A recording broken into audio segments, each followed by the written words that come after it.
بين الزعيمين في المباراة الكبيرة. عمر إلى جان وجان، يا سلام يا سلام، لعبة حلوة من جان وتصدي بارع من جانب عبد الله السديري حارس مرمى فريق الهلال السعودي الذي انقذ اللعبة الماضية وابعد المحاولة الخطيرة الماضية. شوف عمر عبد الرحمن، والتمريرة من التمريرات الماكرة المعتادة، ولدينا جان بعد ذلك يضرب بهذه الصورة ويرسل كرة بهذه الاستخلاص. كرة ملعوبة الآن، جان يسابق الزمن من أجل الحصول على الكرة.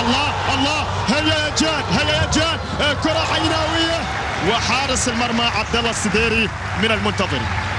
إن البطولة العيناوية ستكون ثالث سنة، وعندنا محاولة الآن رأسية إلى حارس المرمى. طبعا السنة الماضية المباراة بالإمكان أن أختبر فيها قدرات الهلال، وعندنا الزعل. الله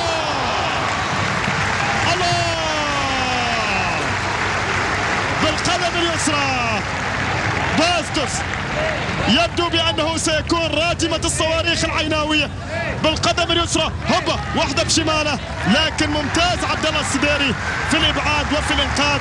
أفضل مباراة بالإمكان أن أختبر فيها قدرات الهلال، وعندنا الزعل. الله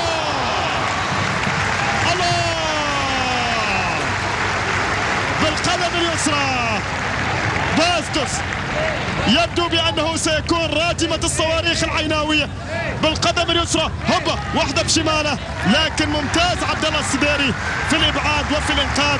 حارس مرمى الهلال السعودي. تعود الآن المحاولة وخطيرة إلى ضربة ركنية تحولت.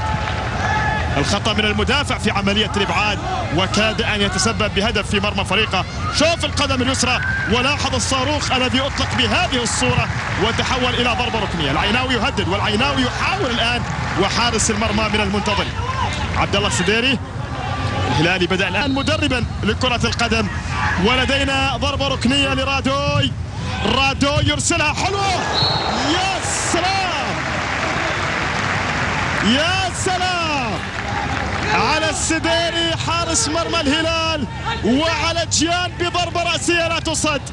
السديري شلون صادها، شلون شافها بردة فعل خيالية، أنقذ مرمى التنفيذ. اللاعب الجديد العيناوي وسط تصفيق ووسط كرة تنفذ إلى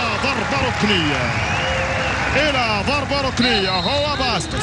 أجمل أهداف البطولة سيكون بدلا من اللاعب إبراهيم دياكي. اليوم إبراهيم دياكي